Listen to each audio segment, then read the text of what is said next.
Not since 1990 has this model in this colorway looked this fantastic.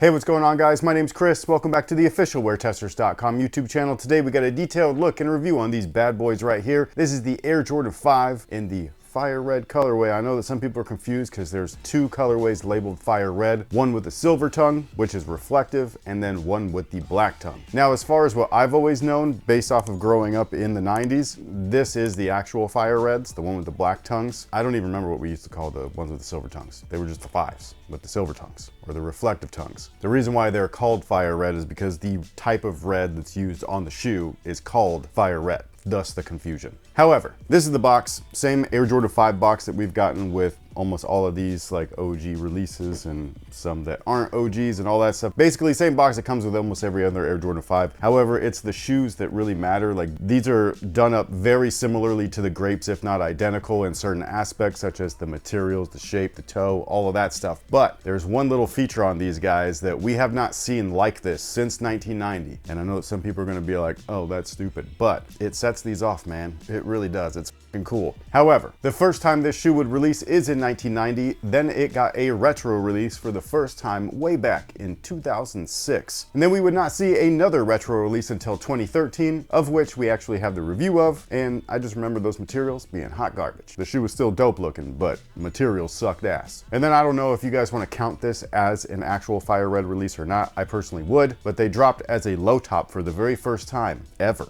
in 2016. They also had a slightly different treatment. They removed the 23 on the side that is typically found on this particular colorway, and they also blacked out the netting, which I thought was kind of a cool look. I know some people didn't like it, but I didn't mind it. Fast forward to 2025, and we have the shoe back and better than ever, mostly because it looks damn near just like the original from 1990, and for the first time. That's the thing, is that for the first time ever since this shoe has gotten the retro treatment, it looks as if it were pulled right out of a magazine from 1990. That's insane. Now, as far as the shoe itself is concerned, the outsole is fucking awesome. It's got herringbone on here. It's the second model within the Air Jordan line to feature herringbone. The first was the model before, the Air Jordan 4. That's where herringbone made its debut on the signature series. However, much like the Air Jordan 4 having a couple of different firsts within its line, the Air Jordan 5 did the same, one of which is on the outsole, which happens to be the translucent rubber. This is the first time that they used this within the Air Jordan line, and it's kind of been, I would say, maybe overused ever since, but that really depends on your perspective. Some people love it, some people hate it. Its original intent was for better grip, like it's kind of like considered gum rubber, even though it's not the gum color, but it's gummy in nature. So originally translucent rubber was greater traction than traditional solid rubber, which is sometimes not the case nowadays. Sometimes it is, depends on the compound. But either way, on the outsole, you've got clear herringbone traction pods, you've got a ginormous Jumpman logo on the toe, and then a bold Nike branding at the midfoot. Moving on up, we've got a fire red midsole, which is reversed from the other fire reds, the one with the silver tongue, where it's a black midsole with fire red teeth. This one is a fire red midsole with black teeth.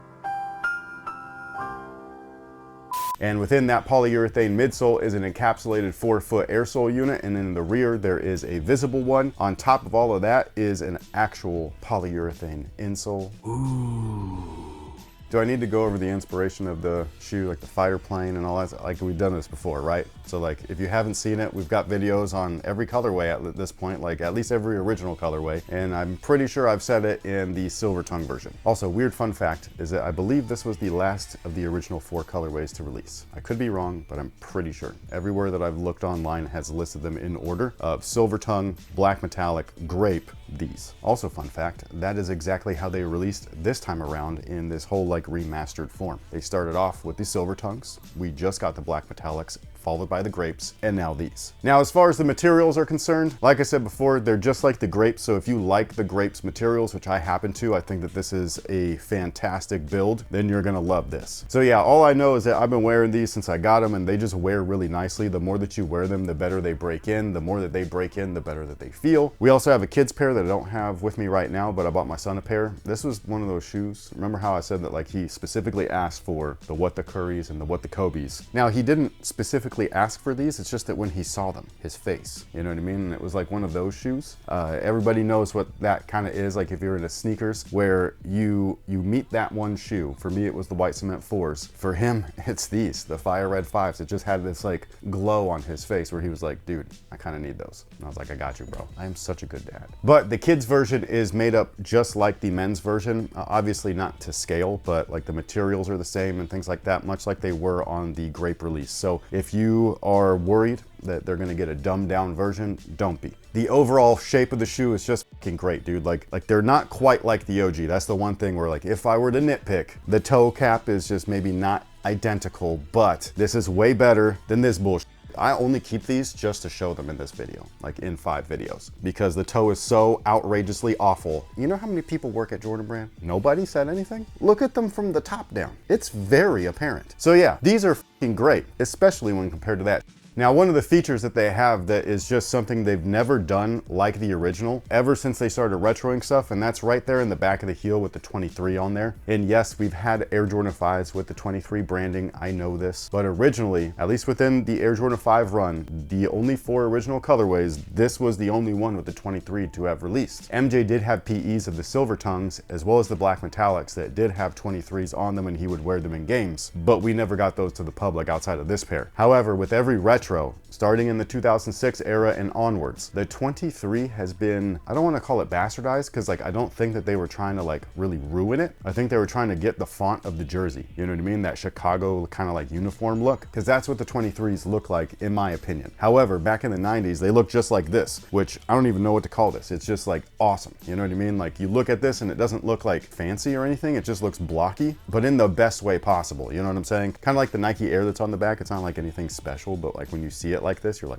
that's awesome. This 23 right here has never looked like this since the OG, ever. And it makes the ones that have the 23 like wrong, essentially, look really bad now. Cause like now that I see it like this, it's like if you release any 5s with a 23 other than this.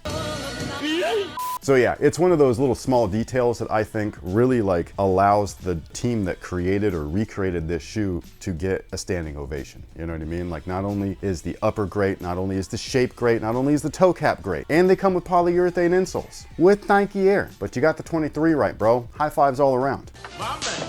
And then one of the most underrated features, at least in my opinion, on this colorway as well as the grapes, comes in the form of the tongue. I know that everybody loves the reflective tongues that are on the first 2 original colorways, the black metallics as well as the white and silver tongue fire reds, but this tongue is way more comfortable to wear, okay? I know it's not as flashy, but it's so silky and smooth, and I love it against my shins. It's not really against my shins, it's against my ankles, but you know, people make fun of me because I'm short. But anyways, this right here, it looks awesome. It is a little bit on the puffy side, which I said last time with the grapes and stuff, so I didn't expect anything else. I would like it to be slightly thinner. But, I mean, look at these. Just look at them. They're f***ing beautiful. Now, in terms of sizing, you could do one of 2 things. You could go true to size. Most of you guys will be good with that. Whatever you wore in your Air Jordan 5 grapes from 2025, that's exactly what I would order. For those of you guys that want a nice, snug, perfect 1-to-1 fit, you could go down half a size. Wide footers, I would recommend going true to size. I think you guys are gonna be good to go. Just let them break in if they're a little bit tight. The materials are soft, it'll happen. And if you're interested in grabbing a pair and you happen to be local here to the Sacramento or Elk Grove area, make sure that you hit up Phenom. They have 2 locations, one located in Elk Grove, the other one located at the Doco Shopping Center. And if you were interested in their launch procedures, make sure that you follow them over at Instagram, simply at Phenom Global. And with that being said, what is today's viewer submitted question of the day? What makes a sneaker grail a grail? Like, is it because it's unattainable or personal history? I ask because with the amount of legendary sneakers dropping this year, including my own, the Jordan 5 Black Tongue Fire Red, if you get your grail, then is it still a grail? I mean, isn't it?